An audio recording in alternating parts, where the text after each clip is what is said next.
Hello and welcome to a special episode of Never Seen It here on Christmas Eve. My name is Trent. I'm here with my wife, Betsy. Surprise! And we're here to bring you a very special episode of this here program, Never Seen It. We're gonna watch the Guardians of the Galaxy Holiday Special. Yeah, you guys thought we were just sticking to Sundays this year, but we couldn't help ourselves. Hey, You're getting a bonus. Christmas Eve is special too, and we decided, you know what? The thing is only an hour. We love Marvel movies, and this is just gonna be fun. Right, and it's gonna be a short one because we couldn't possibly do a podcast longer than the length of the entire thing we're gonna watch. That's a challenge.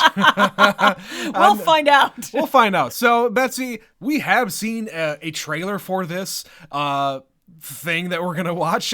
It's weird to even call it a movie because it's not a movie. I don't know what it is. It's like a long I don't TV care. show. I'm here for it. Yeah, it's a long TV show episode. It's an interstitial maybe, but yeah, what do you know about it before we go in here? Kevin Bacon. Yes. The long and short of it from the trailer is Star-Lord sad, Yeah. make Star-Lord happy. And what better way to make Star-Lord happy than kidnapping his favorite actor and favorite star from Earth, From his childhood. from his youth, exactly. Yes, so I don't know if everybody is involved. I'm or sure if everybody's involved if in it's some mostly way. Drax and Mantis. That's what it seems like. It seems like the two have a misguided interpretation of the Christmas holiday, and they decide to get Kevin Bacon, but it turns into a kidnapping situation. Well, I think this is also the first time that these guys have actually gone to Earth. I was thinking that. I was like, oh yeah, we have not spent any time on planet Earth this entire Even series. Star-Lord hasn't gone back to Earth. He has not. Yeah. So I don't know why they decide, why they go, why Kevin Bacon, but that's why we're going to watch it and find out. Yes, so we're going to keep this short like the episode itself. We're going to go watch the Guardians of the Galaxy Holiday Special. We will be right back. And we're back. You know, a short episode means a short break music section too. That's right. Betsy, we just watched The Guardians of the Galaxy Holiday Special. God, that's a long title. What did you think? That was 45 minutes of me smiling and laughing. Pure joy. Genuinely gives us basically next to nothing to advance the overall story of where we are with Guardians. I think ultimately we'll find that this is like just another filler. It's kind of the way the rest of the Marvel TV stuff is right now. It's like, and here's the continuing adventures of. But with the Marvel TV shows, they're actually giving you something to advance the plot a little bit in the greater MCU. In this, you get nothing. Well, you do. We get the Guardians have apparently bought Nowhere. Yeah. They bought it and they're fixing it up. Yeah. And then we also find out that Mantis is Quill's sister. And when you really think about it, yes, that is true. People have probably mentioned this on like a fucking message board or whatever over the years since Guardians 2. Yeah, the only reason she got to stay alive was she was useful to Ego. Right. But yeah, that is new information for me here. Yeah. So that's really it. That's about it, though. And then you've got Groot, who is slightly older now. He is a young man, and he's much more broad-shouldered than he was when last we saw him. Yeah, he is a fully, filled out Groot. Yes, he's like the 19-year-old, I'm mature and going to college soon Groot. He's not like the shitty teenage Groot that he is in Avengers. So those are really the only things we get. Other than that, this is genuinely just them having fun because they're doing what Star Wars did in the 70s, except it doesn't suck. Now, we admittedly... Of course, that's what they were trying to evoke here, of course. But we admittedly have never seen the Star Wars Holiday Special. No, and unfortunately, Lucasfilm, in their infinite wisdom, buried that shit a long time ago. It can be gotten if you want to get it. Sure. I bet I know someone who has a copy. I could find it pretty easily. It is the internet. It is. But, I don't feel like I need to subject myself to such a thing. No, and from my understanding of that, the big fault lies with they were putting all these characters in just a corny TV special. Right. Where this one, it's just these characters at Christmas. Right. So it's a continuation. It doesn't, the only thing that feels a little weird is at the beginning where they're like casually standing around talking about Christmas and none of them know what Christmas is, where they're just like, I don't understand Christmas. Yeah, and I think that's more of, hey, isn't it funny to show this thing to kids? And kids all know about Christmas, but these funny aliens, they don't know anything about Christmas. And the thing starts, it was a little confusing. You were like, wait, did I push the right button? Because it starts as a cartoon. Right. That's amazing. And even before that, you get the Marvel Studios logo treatment. Oh, that was great. great. Was amazing. It was all the comic strips. Yeah, as the pages are flipping through, it's all of the actual comic books that were the Christmas specials of their day. Yep, any Christmas issues. And they have all the lights around the logo. Yeah, that was a nice little... And everything has fucking jingle bells. Everything has jingle bells. But yeah, they start off with this classic animation of Yondu and Star-Lord when Star-Lord is a kid. And of course, kids love Christmas. And he's a kid from planet Earth, so of course he's trying to bring it to his extended alien family. Exactly. And this is, of course, very much a bonding moment between him and Yondu. And yeah. But at the time, at the beginning, we don't know that. He's like, "Ma, Christmas is stupid. I don't like Christmas." But then at the end, we find out he actually went back and opened the gift. And then that's how Star-Lord got his guns. That's how Star-Lord got his guns. And that's how Yondu started his little, like, troll doll collection that he puts on top of his dash. Yeah, it's really just like, it's just little touches like that. Like, this is how Yondu started doing that, and this is where Peter got his guns that you've seen him use in every single Marvel his iconic appearance. Guns. Yeah. Yep. But because Christmas was ruined by Yondu, they have to make Peter happy because Gamora's gone and he's so sad. So we need to bring the magic of Christmas to him. So Drax and Mantis go to planet Earth to they're going to get him as a present, the legendary hero. It's like you go to the store, go to the actor store and pick up an actor and bring it. But they're gonna bring him Kevin Bacon. And then it's just exactly what you would think would happen because they're in Hollywood. Yeah. So they're on Hollywood Boulevard and all the tourists are there taking their pictures. Yeah, and all of the costumed people around the Hollywood Boulevard, like you would expect, are, I mean, you get the Captain America, you get Black Widow was there, Captain Marvel, yeah. Yeah, and Mantis like tries to accost Captain America. Steve!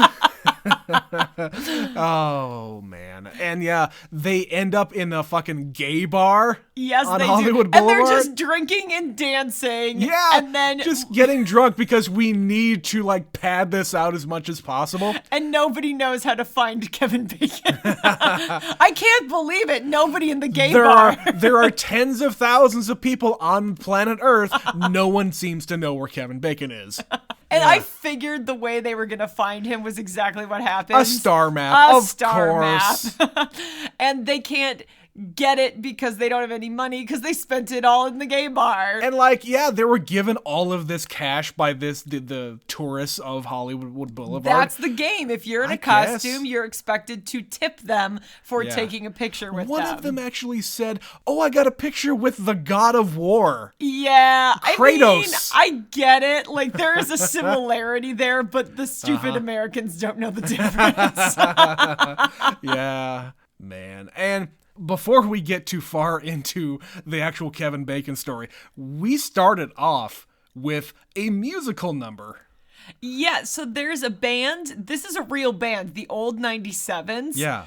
That perform. I assume it's them in costumes. I'm not 100%, but it's definitely them singing, where a group of aliens got a hold of these Earth instruments and their guitars and bass and drums, and they wrote a song about Christmas. Because we heard from a person who heard from a person down who heard from a person. So we just wanted to run it by you to see how accurate it was. Yeah. And yeah, it was maybe the best part of the movie. That is a hilarious new modern Christmas classic. Yeah, stuff about Santa being a master burglar, which is true. it's not false, certainly. He also has a flamethrower. Yep. For some reason. He'll leave turds in your shoe. Yeah, and that was just, it starts with a musical number. Yeah, and there's a lot of Christmas songs throughout, and then it ends with a musical number. They say, I don't know what Christmas is, but Christmas time is here. It's such a line from a Christmas movie. You would think that it already existed before this. That's Christmas music a lot of the times. It doesn't make any sense. It's such a simple phrase. And half of the lyrics are saying Christmas time is here. Well, like they even have in this one the version that, I don't know if it's Julian Casablancas or the entirety of the Strokes doing I Wish It Was Christmas Today, which started as just a bit on Saturday Night Live, and it is the simplest song, but it's just, I wish it was Christmas today. I wish it was Christmas today. I wish it was that's the whole song, and that's now a modern classic. I don't think I've ever heard of this. How have we been married for 10 years? We'll look this up later. Oh my God. Anyway, so we get to Earth. They're flying their spaceship down a fucking street in Hollywood, down LA, and everybody's looking up to say, oh my God, I'm freaking out because there's a spaceship flying above us. You put the cloaking device on, right? Yeah, Of course I did. Except that I just saw you turn it on in front of me. And then the actual act of getting Kevin Bacon goes just about as well as you'd expect. Yeah, he's like getting out of his car. He's on the phone with his actual wife, Kira Sedgwick, who is another actress if you did not know. Yep, so he's just kind of hanging out by himself because the whole family is away and he can't wait for Christmas. Yeah, he's taking presents out of his car. He's just hanging out at home watching a movie called Santa Conquers the Martians, which is a real movie. From like the 60s or something. Yeah. It's one of those old, like, definitely B movie things. It's a cult classic. Oh, yeah. And they show up at his house and they say, you're coming with us. And then it just devolves into them chasing him through his home, stealing his lawn ornaments. They're like, they're on his like security camera. They're like banging on his door saying, Kevin Bacon, Kevin Bacon, Kevin Bacon, Kevin Bacon. Yeah, they break into the house all the way. And he's like running away and turning over his Christmas tree and trying to run away. And they're just, they're having all this stupid fun on the way. And they just basically have to use Mantis's powers to get him to go with them. But before that, Kevin Bacon is running down the street, and he had called the cops back at his house, and they come flying down the street. There's like 6 cop cars here. If Kevin Bacon calls 911, you come running. Kevin Bacon calls 912. That's a special number just for celebrities. Just for Kevin Bacon. That's a secret. Shh. That's a Simpsons reference, by the way. Anyway, the cops come and they're like drawing their guns on Drax and Mantis immediately because it's the cops. And they're aliens. Yeah. And they are not stopping. They're relentless. They're just walking at them and not heeding their warnings. And they fucking open fire on Drax and it tickles him. It tickles. Stop! Like, I'm gonna pee my pants. I'm gonna pee my pants. Oh, it's great. But again, that's fucking horrifying to someone who doesn't know that these are aliens. Yeah, it would freak them the fuck out. Yeah. So it's right that throughout this little special, the people who expect contextually for people to be dressed weird react exactly as they would. Yeah. The people who don't know what the hell's going on react very poorly. Yeah. But anyway, they finally get him up into the spaceship and they start asking him questions because they've been told all of his adventures of his life. The legendary tales of his adventures. Yeah. So tell us about the time that you saved this town by dancing like an idiot. And he said, no, that was just a character that I played in Footloose. It was a movie. And well, what about the time you did this? No, I didn't actually kill Jason. It was just a thing that went through his neck. He survived. But no, that was another role. I was just playing a character. And then they completely turn on him. They have the horrific realization that he is an actor. You're an actor. And you disgust me. They don't like people who pretend to be other things. So they have to just trick him into not sucking. Be Kevin Bacon, but don't suck. And then all of a sudden he does this accent. He's a British officer in World War II fighting Nazis for Trent, some reason. His acting cue was be a hero, and he made a character choice. Okay? What right. do you expect? He is a professional. He has been doing this for almost 50 years. You're not wrong. I know his earliest movies are like late 70s, early 80s. Yeah. So, yeah, he's been It's in the true. business a long time. Indeed. Oh, God, one more thing we didn't mention. I think when he was getting out of his car, I think he was listening to his own band. I would have to go back and check, but I'd be willing to bet you're right. Yeah. I think, yeah, you're going to do this as a favor to Marvel to show up and be this ridiculous caricature of yourself. He was credited as introducing Kevin Bacon. And they save introducing for like up and coming actors and young actors. First big movie. And they, of course, put that in there for him. It's great. Which I don't know if you've thought about this yet. He's not in the MCU, but Kevin Bacon has been in a Marvel movie already. Yeah, he was in the X-Men movie. Yeah, he was in X-Men First Class as the villain, but he's as Kevin Bacon in this one, so he gets kind of introduced twice. I guess. Not in the MCU, but yes. And they finally get back to nowhere with him, and we are reintroduced to Peter, who's just eating by himself, being sad. And he gets called out by Mantis to say... Well, no, he's like sitting there and Groot pops out. Oh, that's right. And Groot's doing that thing like, where is he? Is he still there? But of course, that is the dead giveaway of any surprise party if someone's coming to check. Yeah, you're right. Because it gives you more curiosity than anything. Yes. So he follows him to investigate, and he hears the sounds of Christmas music. And he's like, what the fuck? And then he comes out, and there's lights and snow. They turn the lights on. Yeah, they blow snow everywhere. Everyone's wearing like Christmas sweaters and like antlers. Because they raided the Christmas star back on Earth. They sure did. They brought it all with them. And then the entirety of the planet or the city or whatever comes out, and they're all dressed up in their garb. And then they turn more lights on. And yeah. And then they present Kevin Bacon, and then Peter says, what the hell are you doing? They put Kevin Bacon in a box. With no air holes. No. Guys, I'm running out of air. I'm about to pass out in here. So yeah, Peter goes over there, opens the box, and he's like, what the fuck did you guys do? That is human trafficking, man. Did you use his powers on him? Right. You need to turn him back into him right away. You're not going to run away, right? No, I'm not going to run away. And he runs away.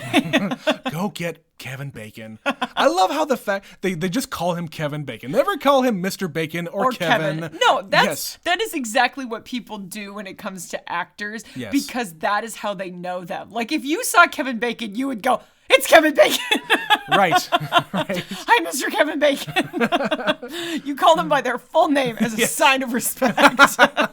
Yes.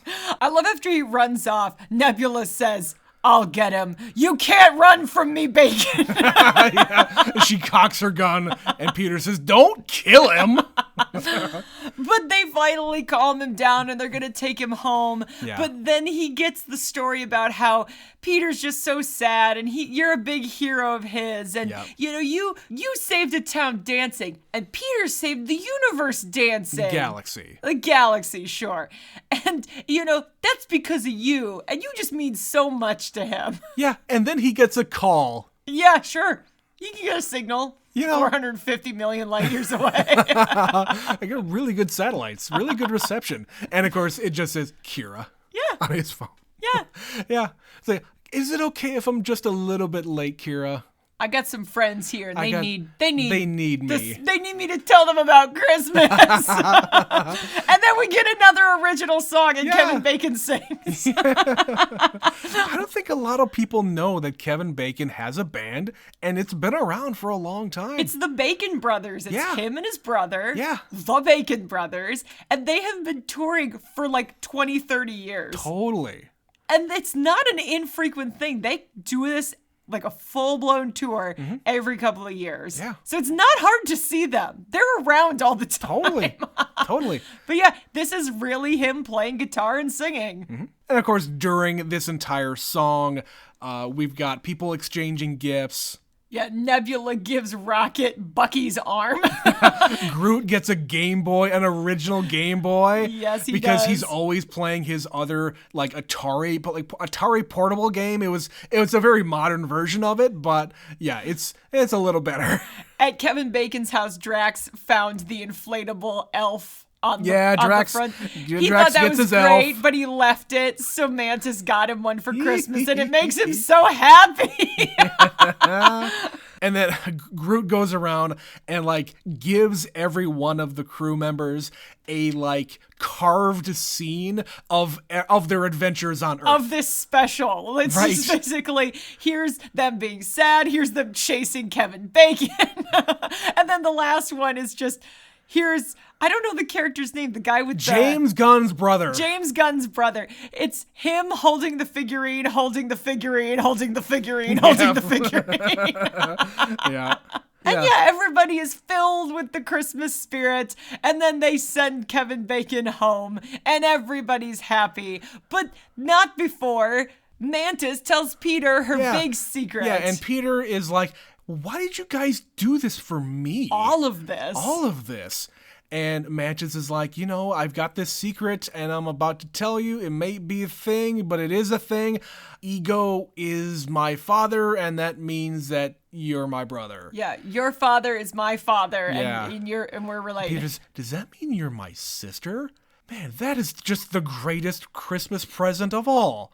Yeah, and He's got family. And she's like worried and like crying, like she doesn't want to tell him. It's super sweet. Yeah, this kid who's been alone in the universe for most of his life, certainly his entire adult life. Yeah, and he's been seeking out Gamora because that's the closest thing that he's been able to find. This group of ragtag team members, that's his family. So for him to actually be related to somebody by blood. Or whatever it happens to be. Cosmic blood. Cosmically related and cosmically intertwined. Yeah. Yeah, that's the best thing he could have gotten. So it was just sweet and nice and funny. And this whole overall experience filled me with Christmas spirit. And then, of course, like any good Marvel movie, the end credits have a scene at the very end of the movie. Yeah, it's kind of a throwaway thing, but yeah, they are decorating Groot as a Christmas tree. He is a Christmas treat. This is a treat. He is a treat. And then he gets tired of holding his arms up, so he drops arms. And then he ruins Christmas, so they're going to have another Christmas special. Indeed. Well, I'll tell you this. There's one character we haven't even talked about at all that they've shown on screen in the past, but has never had any, quote, lines. It's Cosmo the dog. That's right. He was a part of the Collector's Collection, but Cosmo is a real thing in the Guardians comic book series. Okay. But he's never been, or she, I don't know, never been a part of the actual MCU until now. And I think the dog actually has a part in part 3. The dog has telekinetic dog. Yeah, I guess he does kind of have a telekinesis thing. Yeah, and it was getting pissed off at Rocket because it's like, if you want me to help, you know, let me do it. Well, you need to give me some of those treats then. Yeah. And then the only Easter egg that you noticed before I even did was when they're in Hollywood, there's a billboard. Yes! And it's for Kingo's Christmas. And Kingo is the Kumail Nanjiani character from the Eternals. Yeah. This is the only time He's the Eternals... the Bollywood star. Right, that is the only time they've referenced that movie outside of that movie so far. Yeah, it's one of those blink and you miss it references. You literally had to back up because I missed it. Right. But yeah, he's a Bollywood star, so there's a billboard for his Christmas movie. I love it. So of course they have a fake special in the real special. Probably have a premiere for that at Christmas time. Probably. And I bet there's more Easter eggs in this. Oh sure, we'll look them up afterwards. But there you go. That was a fun little moment that I missed. But yeah, this was a fun special all the way through. 45 minutes was not much to really digest here. So I hope everybody out there appreciates this special that we're doing for you. We've been wanting to watch this forever. And what better way to do it than actual Christmas time? It's the Guardians of the Galaxy holiday special. The Never Seen It Guardians special. got it. We're going to make it even longer. It's going to be terrible. You'll all hate that part. But again, thank you again for listening to all of our episodes. Whether you listen to all of them or just a few of them, we appreciate anybody who is out there supporting us. If you would like to email us about this special, any of the movies that we've watched, our email address is neverseenitpod@gmail.com. If this is the first time you're discovering us, welcome. We have covered every Marvel movie that has come out since 2020 on this show. We're big Marvel fans on this show, so hey, welcome. Welcome. Yes. I'm not going to go through the whole rigmarole. Look at all the links in our podcast description on how to get a hold of us. Find us on Facebook, Twitter, Instagram, all the places. All that stuff. Support us on the thing. And yes, Merry Christmas to everybody. We will be back tomorrow, Christmas Day, with our final holiday special of this whole series. The final special holiday special. What Betsy said. We will catch you next time. My name is Trent. My name is Betsy. And thank you for listening to Never Seen It. Merry Christmas! Merry Christmas.